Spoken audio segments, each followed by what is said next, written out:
When writing for superheroes, it can be difficult to come up with antagonists that can challenge the heroes while still being absolutely terrifying. That's where Hell comes in. This is Top 10 Nerd, and today we're counting down the top 10 scariest demons in comic books. Number 10. Zarathos. Zarathos started off as most demons do, in hell. He was known for corrupting the Blood, a group of beings responsible for overseeing the benevolent spirits of vengeance. He did this in the classic demon way of promising them more power when he was in fact taking their powers for himself in order to become an even more powerful evil demon. He's all about that upward mobility. When stunt driver Johnny Blaze made a deal with the demon Mephisto, more on him later, Mephisto bonded Zarathos to Johnny, making him the Ghost Rider. This partnership grants Ghost Rider a variety of demonic powers, most notably the penance stare, which causes a victim to experience every bit of pain that they have ever caused for all of eternity. While this is scary, the fact that victims of the penance stare usually have it coming makes it a bit less frightening for the average reader, placing Zarathos at the bottom of our list. Number 9.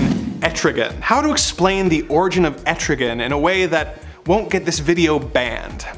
Well, when a mommy demon and a daddy demon are at war and want to broker a peace, they will copulate on top of the bodies of their fallen soldiers and make a demon baby. Yes, I am totally serious. The demon Etrigan was first summoned to Earth by the wizard Merlin in an attempt to save Camelot from destruction. When that failed, Merlin bound Etrigan to Jason Blood. The two have been a force for both good and evil over the years, but Etrigan's love of causing pain is often barely kept in check by Jason. For example, in Action Comics number 637, Jason and Etrigan are hired to perform an exorcism on a child. They succeed, but Etrigan immediately tries to eat the child, and is only dissuaded when Jason threatens to end his life. Also, Etrigan only speaks in rhyme, which makes everything he does have an even creepier edge to it, like a evil Lin-Manuel Miranda. Number 8. Azzael. Azzael is one of the Dukes of Hell and is the father of Hellboy. Hellboy's mother was a witch named Sarah Hughes who made a deal with the demon in exchange for powers. She later changed her mind and attempted to renege on the deal. In response,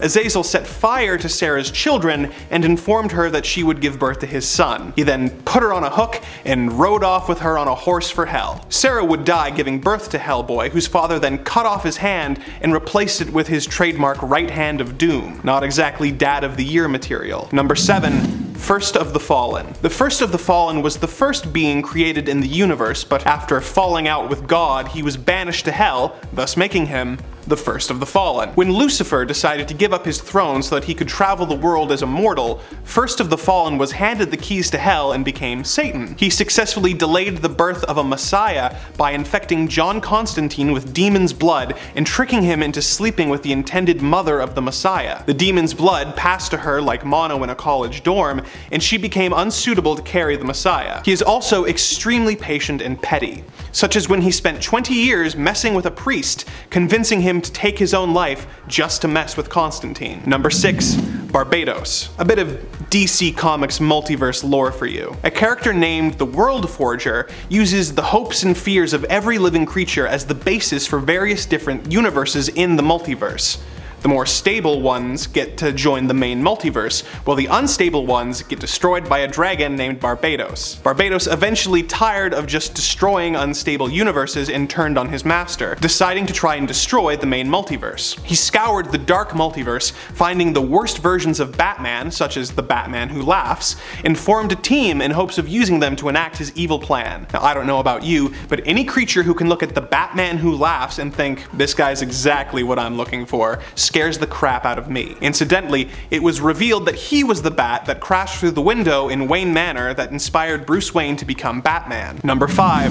Dormammu. Ah, Dormammu, the ruler of the dark dimension. After teaming up with his twin sister Umar to murder their parents, Cinnifer, the two left home to travel the multiverse, pursuing a career in murder and destruction, before eventually settling in and taking over the dark dimension. Not one to share power, Dormammu eventually banished his sister and became the sole ruler. Dormammu has been responsible for many awful events, such as the Great Fire of London, and influencing a man into becoming Jack the Ripper in 1888. He was eventually tricked into a bargain with Doctor Strange that made the demon promise to never return to Earth. This has moved Doctor Strange to the top of Dormammu's enemies list and has resulted in the demon sending several of the Doctor's enemies after him, as Strange's death at the hands of a third party will result in their pact coming to a close. Number 4. Trigon. Trigon is a unique demon on this list, as he is just as much an alien as he is a demon. He was a regular, evil ruler of a planet until one day a group of aliens known as the Divine showed up, hoping to use something called the Great Heart of Darkness to eat his soul and cleanse the planet of evil. This backfired as Trigon absorbed the heart and gained the power of 100 galaxies worth of collected evils. It was at this point that the Divine revealed they were not a boy band as their name suggested, but were in fact his parents. This family reunion was cut short when Trigon skinned them and wore them like coats. He would go on to have many sons whose mothers he would kill, and one daughter, Raven. Raven would not end up going into the family business, but would instead end up joining the Teen Titans and becoming Trigon's greatest enemy. Number 3.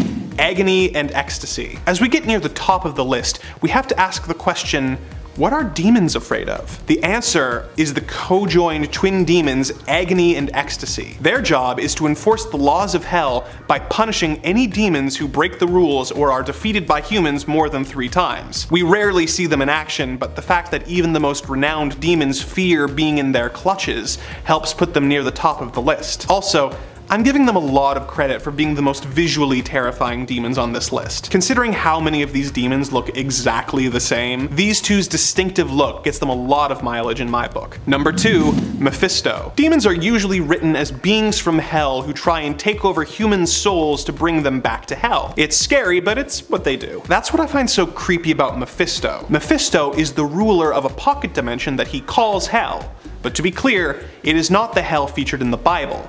He also looks like the devil, but he is not Lucifer. Mephisto is using humanity's belief in the devil to gain power from their belief, like a really intense cosplayer. Mephisto has tangled with various heroes in the Marvel Universe over the years, perhaps most infamously in Amazing Spider-Man number 545, when he made a deal with Peter Parker to save his Aunt May from certain death at the cost of his marriage to Mary Jane. Mephisto is also known for being rumored to show up in MCU projects and then not making an appearance. Number 1.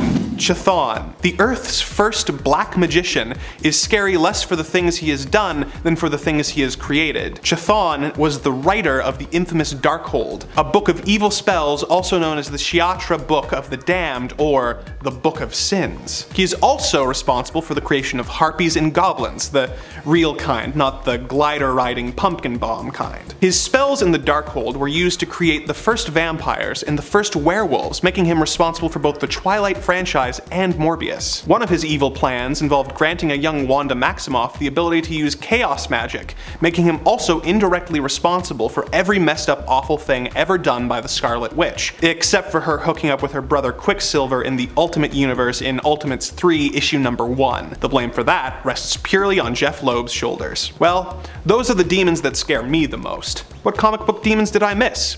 Whose name did I mispronounce? Let me know in the comments below, and I'll see you next time on Top 10 Nerd.